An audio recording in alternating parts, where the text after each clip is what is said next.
You're listening to SaskScapes, a podcast featuring the stories of arts, culture, and heritage in Saskatchewan.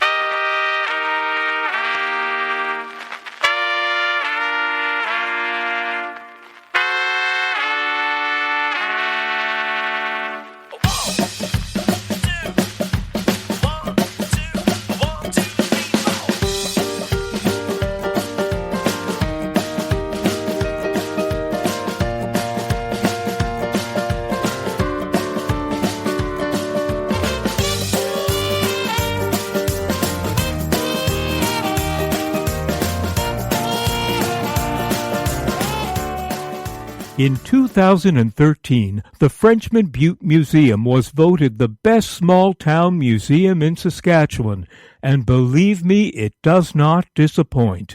I'm Kevin Power, and I was thrilled to spend the day in this picturesque part of the province.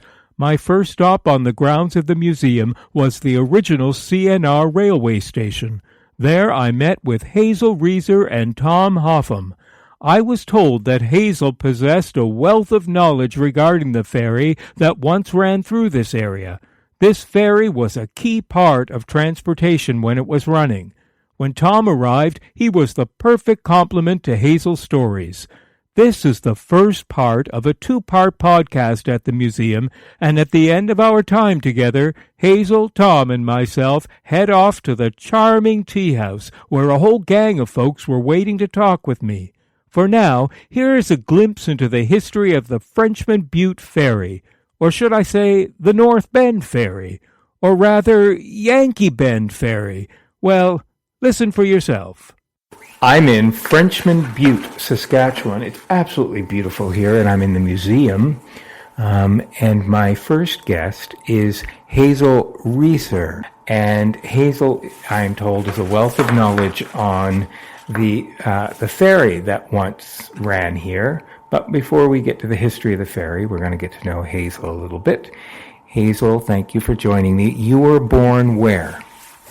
In the house that my dad ran the ferry, so this was the house that belonged to the Department of Highways for the use of the person that was running the ferry. Okay. Hazel's showing me a photo of the house that she grew up in. And where would that house have been located? Just across the river from here. Across the river. If you have time, I'll take you down later and show you where good, great. The actual site is. Right, so we're basically in what would have been your backyard growing up. Oh, yes. Right, so you've stayed in this area all of your life? No. No, so when you... I left about,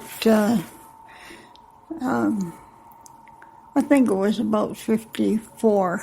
And why did you leave? I was teaching around here. I taught at Henderley, just north of here, and then at Albion across the river. And then I decided to go farther away and see other things. How far away? I think it was to Brooks that year. Oh, Brooks, yes, Alberta. Right. So, but you went to school here? Oh, yes. Right, and so that probably was a one-room schoolhouse that you went to? Oh, yeah. It was a log school that had been built for a church. But then when it wasn't needed for that, the school board bought it for a school. Mm-hmm. There wasn't a school here. They were using a lean-to on the Legion Hall. A lean-to? That's it? Yeah, that was What would you do in the wintertime? Well, I wasn't in that one, but I started in the log building, and you left your coat on and your overshoes and everything, and sat as close to the fire as you could. Right. And where did your teacher come from? My first teacher, I'm not exact. He was from around here, but I'm not sure of the location. Right. And was that teacher the person that inspired you to become a teacher? No, he was long gone doing other things by that time. So how did you know that you wanted to teach? Well, when I grew up, we didn't have as many choices as people do now, and it seemed the most appealing. Okay, and so where did you train to become a teacher? Saskatoon. Oh, you did? You went to the Saskatoon Teachers College? Yeah. Right. And then you were there. Was that a 1-year program at that time? It was. Right. And then you came right back to this area? Mm-hmm. And how many years in total did you teach, given all the places that you taught I in? think it was 31 or 32. Wow. I've spoken to a lot of people who were teachers on this series. But I purposely changed jobs to get to see other areas. So what you mean you purposely change teaching positions to see other areas? Yeah. Right. And for the most part, did your students love you? Well, I think so. I really enjoyed them. Right. Have any of them kept in touch with you? I see some of them from Onion Lake now and then. Uh-huh. Yeah, and, oh yes, Albion School too, and Red Cross. And they've all turned out pretty well? Oh, I think they did. Good. Well, because teachers have a huge influence over kids, don't they, growing up? Yeah, but they have many teachers too. Right. And you probably are aware of just how different the teaching system is now compared to when you were teaching. Oh, yes. Basically, teaching is teaching, but the system does change. And technology. Yeah. I taught in 4 different provinces in the Yukon Territory. So, Oh, how long were you in the Yukon? just 1 year in the Yukon, Whitehorse. Right. Yeah, but I was in BC, Ontario, Alberta, and Saskatchewan. Mm-hmm. Wow, so you traveled a lot. Well, not a real lot, but... Well, but you always came back here to these are your roots. Well, I came back here about 1970 Right. Okay. to teach up on the hill here. The school was there. Okay. And is there still a functioning school in the area? No, the children from here are bused to Paradise Hill. Which is a beautiful town. I just drove through there. It's really nice, yeah. Yes, it is. So tell me about your mom and dad. You were just showing me a picture of your dad, and he was very much a part of the ferry, which we're going to talk a little bit about. So tell me first about your parents. Did they also grow up in this area? No, they were both from Kansas, but they didn't know each other until they came here. My mother came with her family, and then my dad was 17 when he came. So What was the draw to come from Kansas to Saskatchewan? the opportunity to get land, Right. make a new life. Right. Yeah. And of course, in those days, it wasn't such a big deal if you had grown up in the U.S. and wanted to buy land and move to Canada. No, many people did. Right. Yeah. And your dad bought some land here, and then he just happened to... He homesteaded. He homesteaded, and that's when he met your mom. Yeah. And they were both from Kansas? Yeah. But they did the state of Kansas, so it's a big, but probably very different towns. Well, my mother grew up in Manhattan, Kansas, and my dad had relatives there, and so he spent summers there. But they had not known each other? No. There, isn't that funny? It took them to move to Saskatchewan to get to know each other. They had both known some people that moved here. Oh, right. Wow, it was meant to be. Yeah. They were somehow drawn together through other people. That's something. And your dad homesteaded, so when did he become involved with the ferry? Well, the first year was 1913. Mr. Hayward run it that year. And then my dad's father took it over.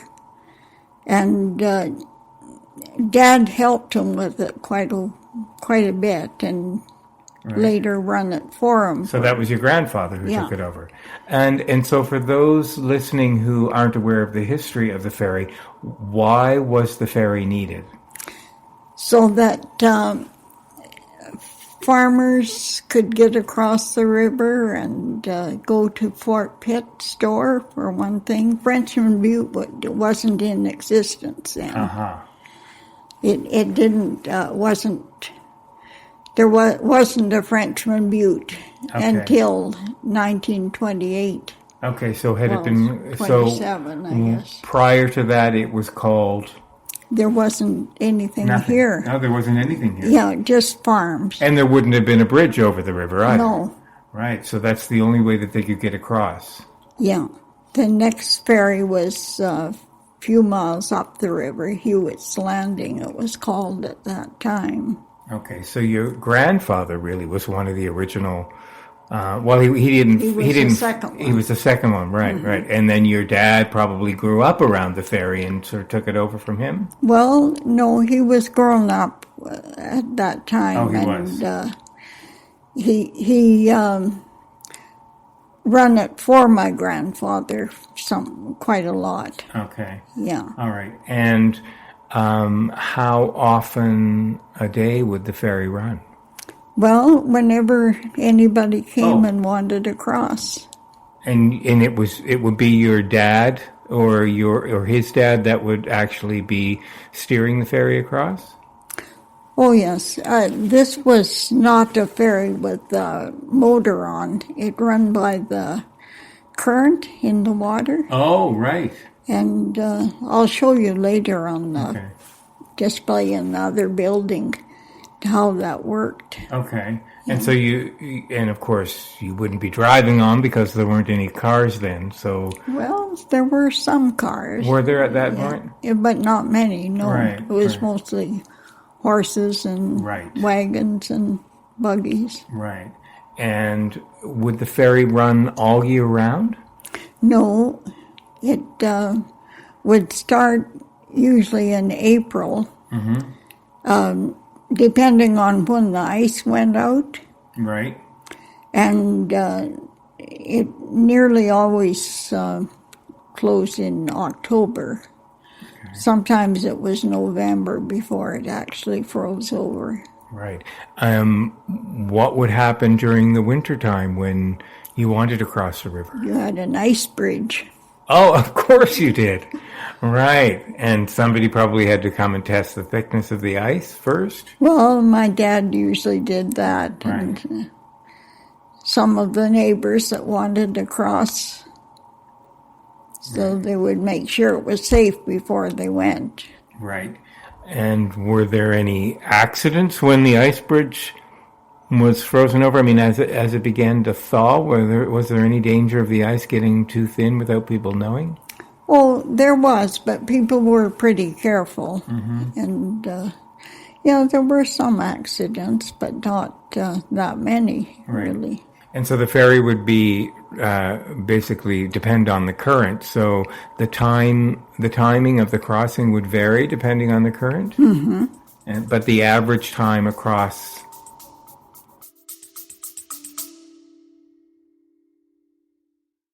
Hey, it's Kevin. I hope you're enjoying the episode so far. Just a quick reminder that the SaskScapes podcast is available for free on your favorite podcast app, or you can stream it from your browser. Check out the show notes for the link. On the SaskScapes homepage, you'll notice something new under the logo called SaskScapes Plus. You can't miss it. There's a big button saying support with a heart icon next to it.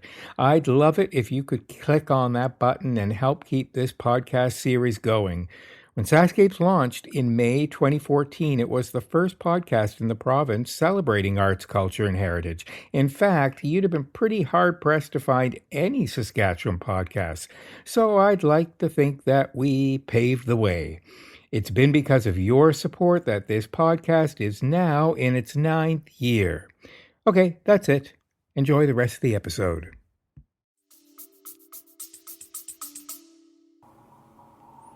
Oh, maybe about 4 minutes. Yeah, I would think it would only be a few minutes, right? It's not that wide of a... Maybe 5 minutes. Right.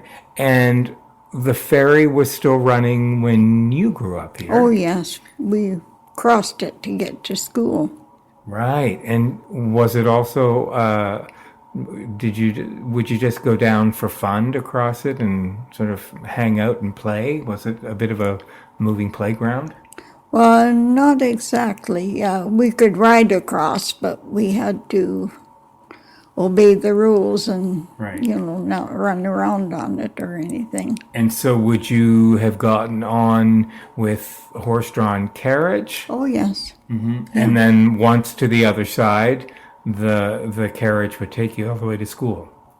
No, we walked to school.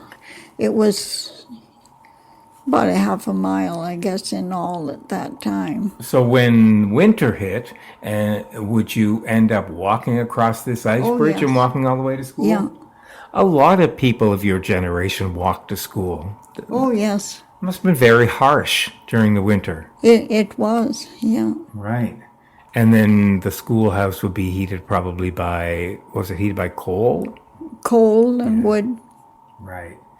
And during the winter time, when you weren't in school, you had chores to do. Was your dad still homesteading at that point as well?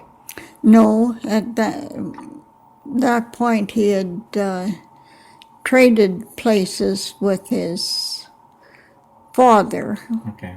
traded farms, All right. and he had sold it that time. Right. So you and your mom would be at home during the day, Oh, yes. and there were other siblings. Yes, there were 10 of us. Another big family, very common back then. Some were growing up and away from home Right. when I grew up. Right. Was your mother a great cook? Not too bad. Yeah. So during the 30s, they would have been living there as well, yeah, during yes. the Depression era. Yes. So was life difficult just as it was everywhere else? Yes. Right. I often heard that it was all you knew, so you didn't feel that you were going without because everybody was in the same boat. That's right. Right. And you had to make your own fun. Yes. Did you have radio then? Part of the winter. Right. Sometimes a little bit in the summer, but it was battery radio. Right. And you couldn't turn it on and listen to it for hours or anything. The battery was yeah. on low. I heard that some people put the battery in the stove to keep it warm. Had you heard anything like that? No, my dad used to put it in hot water. Oh. Yeah. Right. Wow. And you did all your own baking there? Oh, yes. Everybody did all their own cooking. Right. And all of the food would be very local, I would expect. Yeah, in a way, yes. Depended somewhat on wildlife and gardening and, Right. quite a lot on gardening. And Sure. But sugar, which would have been rationed, of course, and flour, those things came in how? well, at that time, there was a hamlet here, the store, after 1928. Okay. Yeah. And there were 2 stores in the hamlet at that time, and for a little while there were 3. Oh, So there was always a place to buy things. right. And the food that would come in for those stores would be brought in how? By train. Right. So the train was running through at that point. Right. When did the train stop running through this area? I'm not sure of the date. It would have been, my son and I sat out on the hill when he was little and watched the last train go. That would have been, I believe, 1970. The very last train go through. Yeah. For a while, even though there wasn't regular train service, they had trains that would come and pick up grain now and then. Right. The elevators were still down here. Yeah, Just come on in. Tom. Sure. Come on in, Tom. This is Tom wasn't around at that time, but Tom Hougham, yes? Hougham. Hougham. Yeah. Oh, as it's spelt. we're going to meet your wife and a bunch of other folks over at the tea house later on. Hazel's just telling me a little bit about her life growing up here. Did you grow up here as well, Tom? Yes. Yes, we grew up just 3 or 4 miles from here and lived here all our lives. And we were quite familiar with the country here. Did you farm here? Yes. Yeah, we farmed for a number of years, and then we sort of relaxed from farming and kind of went ranching, and then and now I'm sort of semi-retired. Semi-retired because you just can't give it all up? Just can't stay away from here. So this has been home, this area for you? Yeah, for going on 70 years plus. Right, so you would have known the ferry. You would have been here when the ferry was running. Quite familiar with the ferry. It was interesting because when the ferry shift changes, quite often the ferry would be on the wrong side of the river for the guy that was going to run it. Oh. And he would have to row a boat across the river to come and get the ferry. So we would take the ferry over for him. So we were crossed it enough times, we were quite familiar how to run it. Right, and Hazel was saying it ran on current. That's correct. Right. Yeah. So if the water was particularly still, it was a longer ride than usual? It took longer, but there was some what they call current boards on the ferry that they could lower and pick up more current, and it would help it along. So why would the ferry have been on the wrong side often during shift change? Well, the guy that used it last would obviously Want to get off on that side. Oh, yes, that's right. He didn't want to row the boat, so he took the ferry over and left the boat on the other side. Right, and then during the winter, Hazel was saying you had the ice bridge to walk across. Yes. Well, actually, it was a good bridge, and we drove across it and hauled heavy loads across it, too. Oh, the ice was that thick? We could haul loads of grain. Wow. And yes, it supported a good load. And there had never been any accidents where the ice was thin and nobody thought to check it? Nobody said there was no accidents. Oh, No, so there it were. was first thing in the fall when the river was freezing up. The ice, of course, was always a little bit thin. And pretty near every year somebody fell in, partially fell in, or like my dad one time, he got into 12 feet of water just right off the shore. In the river, it's very unpredictable where the deep spots are. And so, yeah, it was, ice was a little thin and the truck went down and... Oh, he had the whole load and everything. Well, he wasn't full loaded, but Right. he escaped, and they fished that out with a logging chain, kind of like a fishing hook, and they got a hold of the truck with that and managed to pull it out. And then they took it up to the garage and drained all the fluids out of it, and I guess it run after that. But whatever the load was likely was damaged. No, there was he wouldn't have taken a load at that time. Okay. He would realize it was thin ice and not to take a load over yet. But still, significant work needed to be done on the vehicle afterwards. Oh yeah, yeah. Boy, that's the definition of a bad day back then, huh?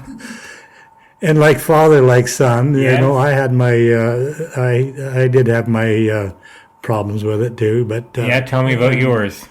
the one I had an old Jeep, and when I went across the ice in the morning to go to school, it back wheels kind of bounced down, and then going home that night, I avoided the hole I went into the first time, Oh, and the back end fell in to where I couldn't go ahead, but I had a winch on the Jeep and I winched myself out.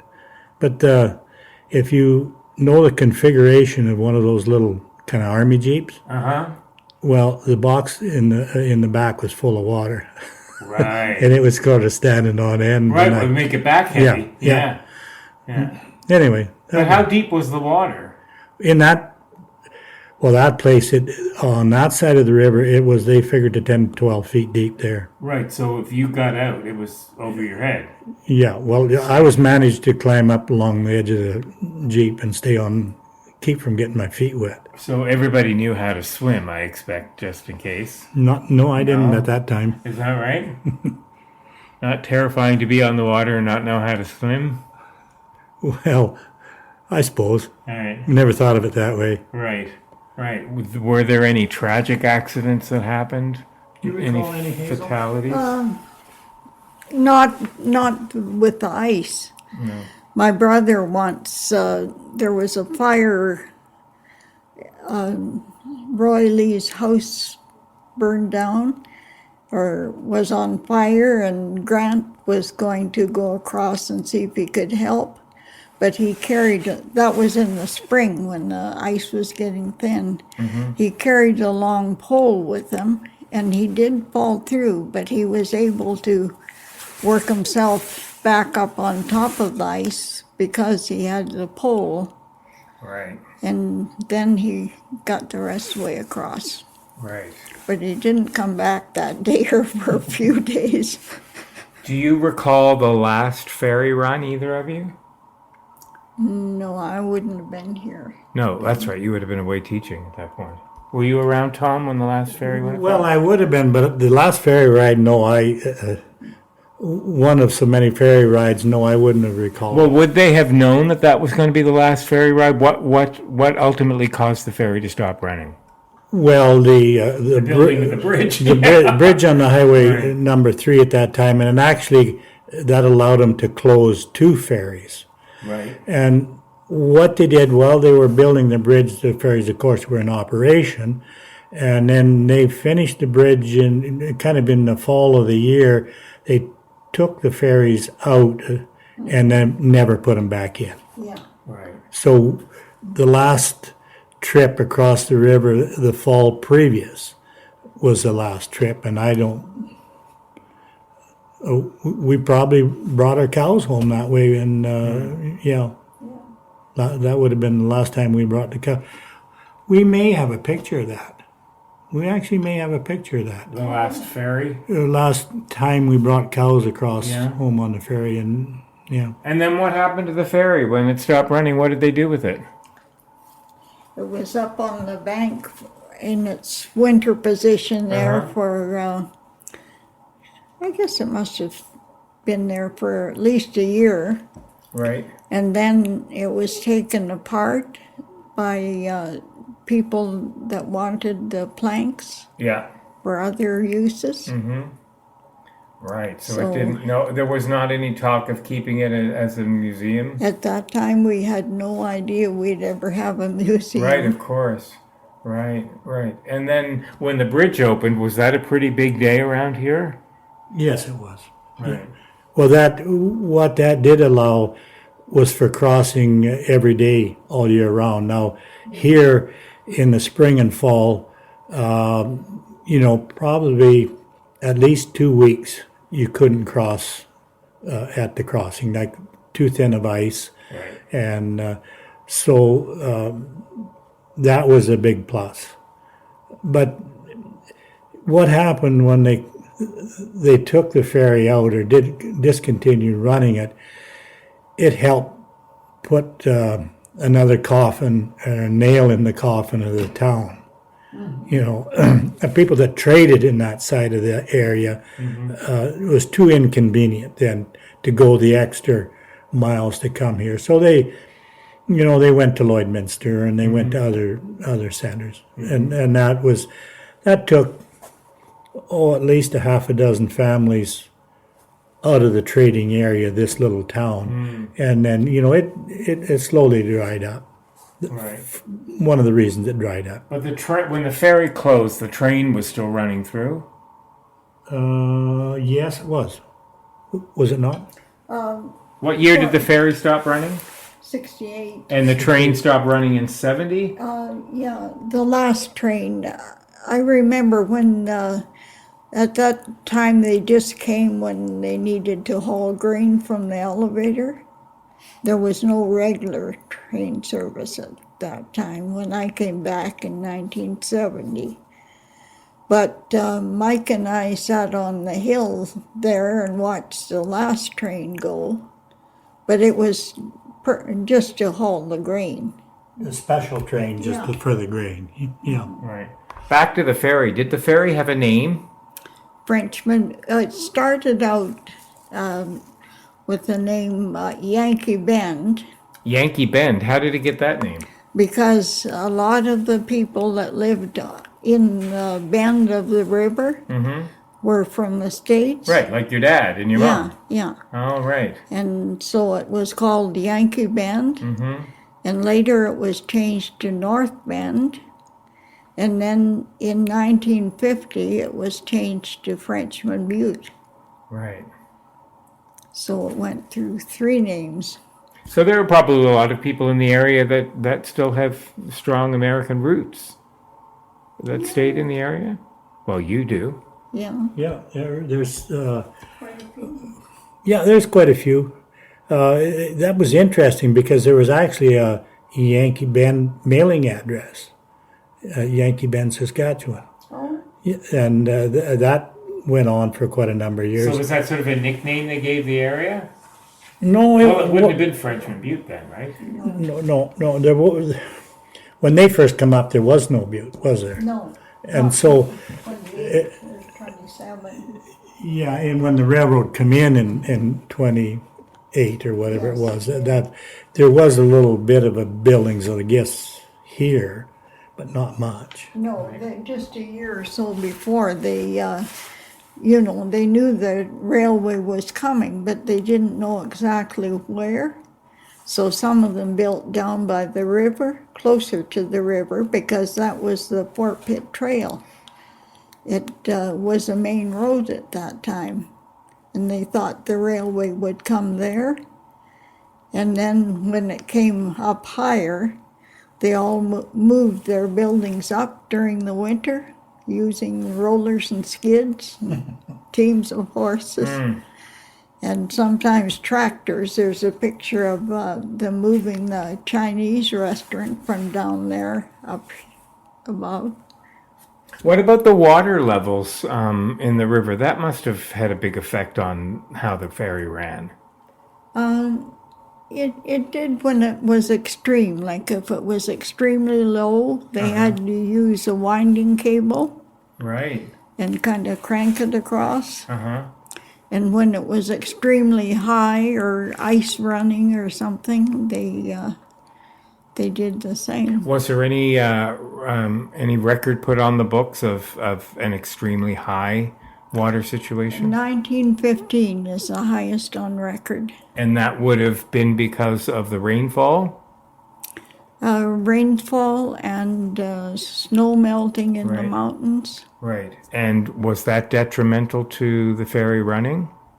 Oh, yes. Right. Did it, and it probably flooded the area a little bit? Well, what an interesting thing was, that flooded out a lot of downtown Edmonton.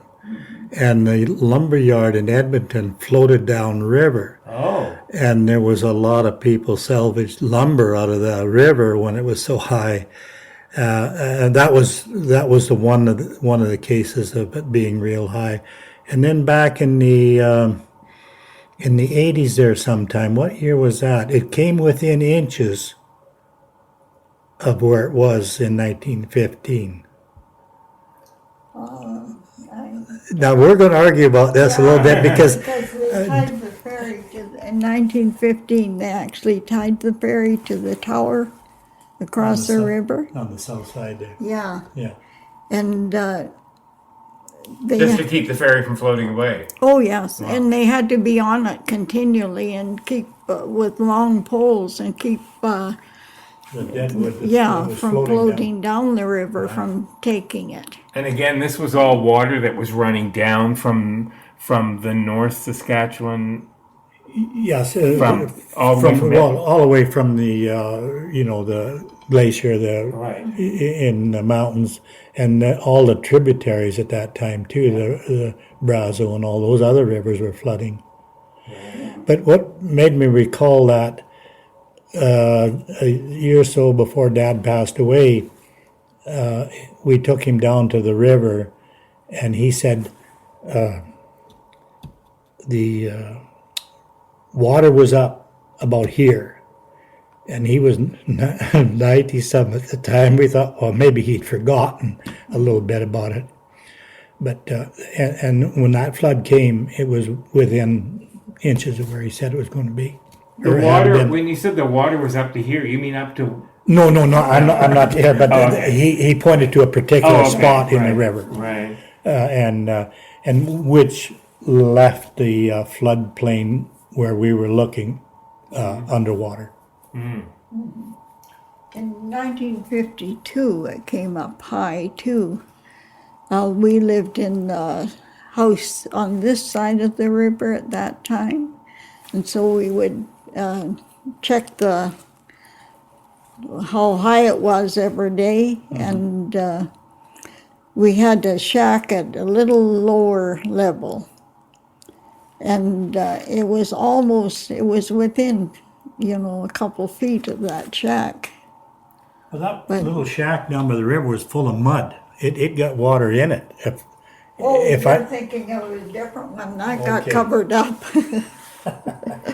From the water being that high? Yeah. Wow. So weather was extreme back then too, huh? I mean, we're talking about this weather phenomenon that are happening now like it never would have happened before, but it's cyclical, yeah? Things like that. There was very difficult times with weather back then. There were other things that influenced it, like now it will never get that high because of the dams in the mountains. Sure. Yeah.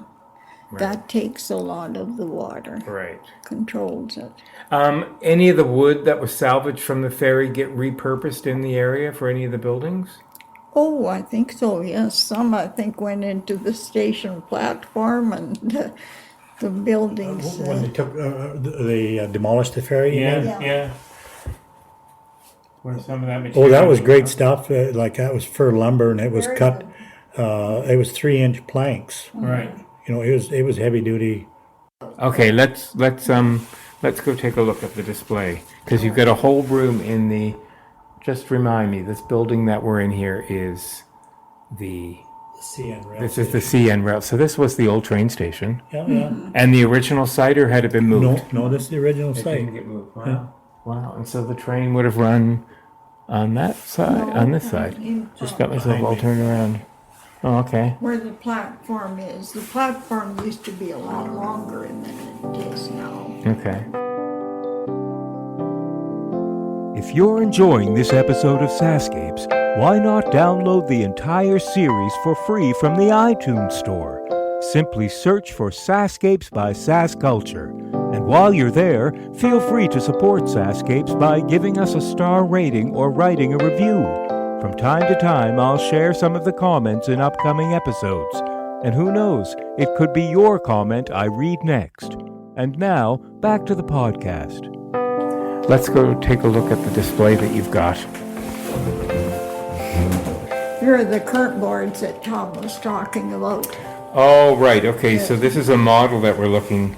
Yeah. These are the current boards that would just kind It of... goes down and catches more current. Right. And the wheel is, I'll show you the other model over there. It's attached to traverse on the cable that goes across. Uh-huh. And you turn the wheel to make one end go up when you want to go across the river. Right. This kind of shows it here, like the big cable that held it in place on the river, and the cables. There was actually 4 of them going up there, and through that wheel there, they could tighten or tighten the cables on one side and loosen it on the other, which would change the angle of the ferry. Right. Was this lever just pulled by manually, huh? Yeah, they had a rope on it. Yeah. Oh, they did? Pull. And a pulley. Right. What was the length of the ferry? I don't know. Mm-hmm. You could get 3 vehicles on it, one behind the other. Uh-huh. Yeah, 6 cars. Yes. altogether. Right. 2 side by side. And so would there, how often would there be a backlog of vehicles waiting to get across? Only at a dance. Oh, that's right. Or The famous town dance or a dances. funeral or what would it be? Or a wedding. I remember the dedication of the cairn. They were backed way up for a mile or so. At Fort Pitt there. Yeah. Well, I'll be darned. When we pointed out Yankee Bend, Yeah. this is the north bend of the river, where the river took a bend to the north, I should Okay. say. And the early settlers came in here that were the American families. All right. And so they, because of that bend in the river, they called it the Yankee Bend. It's basically, took it from the bend in the river. Right. And the fact that there were a lot of Yankees around there. They changed it to North Bend when they built the school because, the English still hadn't got over. There was more Englishmen, and yeah, put it that way. Right. How did the Yankees feel when they changed it? Well, I guess it was some resentment, but not. Yeah. They got along. They were pioneer families Sure. that had to get along. Hazel, I understand that you're trying to put together some kind of an official history book on the Well, on I would like to make a history, but, by gathering material from the archives and from people that have it, and other books that are, it's mentioned in and things. Has there been any kind of anniversary marking or celebration around the closing of the ferry or the birth of the ferry? Have they had any kind of? Well, it wouldn't be. Would 100 years have gone by? 100 years would have gone by. Yeah. Did they have a centenary? In 2012, we sort of did a half-hearted one. A half-hearted centenary? That was the theme of our festival day, was it not? That the 100th anniversary of the ferry, or would have been the 100th year. Right. It was built in 12, and then Right. 13 was the first year of operation. Right. So you had a little bit of a celebration around here?